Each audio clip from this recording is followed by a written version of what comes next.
Toujours Joseph Kabila. Joseph Kabila, c'est un homme humble, un homme simple, un homme qui est au service de son pays, mais surtout un homme de conviction. Voilà, Joseph Kabila. Mais pourquoi ces mythes, cet aspect froid, distant qu'est-ce qui se cache derrière cette personnalité? Je ne pense pas qu'il y ait quelque chose qui se cache derrière la personnalité de Joseph Kabila, pas du tout. C'est plutôt l'incompréhension, c'est plutôt ceux qui pensent qu'il y a un mystère. Il n'y a rien. Joseph Kabila, c'est un homme de conviction, je viens de vous le dire. Admettons que vous gagnez. Je vois vos opposants partout crier aussi qu'ils vont gagner. Mais dans beaucoup de pays d'Afrique, ceux qui perdent sont dans l'opposition et souvent ils sont brimés.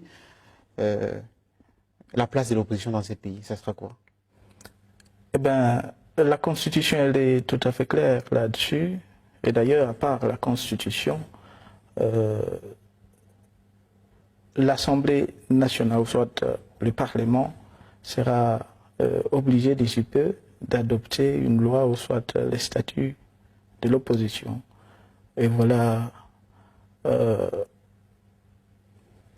quant à moi, en ce qui concerne l'opposition, eh bien l'opposition sera appelée à participer primo à la reconstruction. Est-ce qu'il y aura l'exclusion et la chasse aux sorcières? Il n'y aura ni exclusion ni la chasse aux sorcières.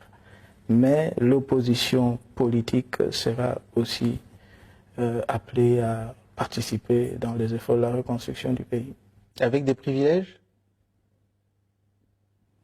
Des escortes, beaucoup de gardes, un salaire confortable? Et je ne crois pas, mais on attend le statut de l'opposition,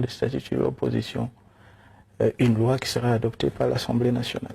Monsieur le Président, à l'époque du maréchal Mobutu dans ce pays, il y avait ce qu'on appelait ici le mal zaïrois. Depuis que votre père était à votre place, il y avait une espèce de mécontentement également par rapport au comportement des Congolais.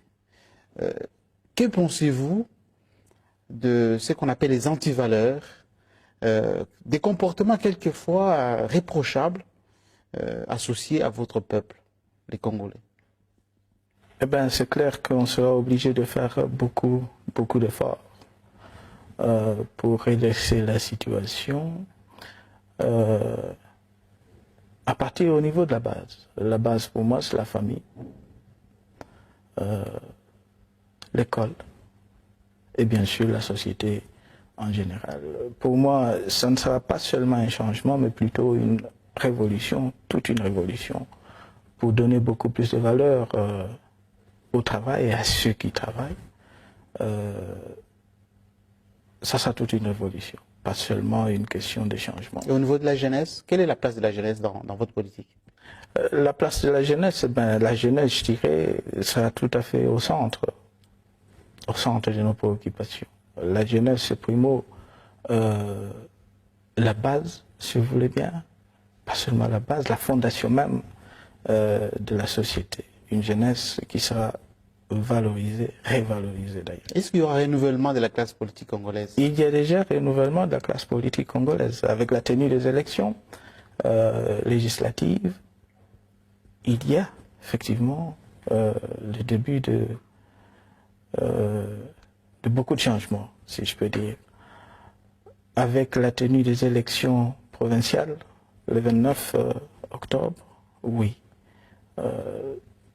Au fur et à mesure, c'est la loi de la nature d'ailleurs, la classe politique congolaise va laisser la place, surtout à la jeunesse.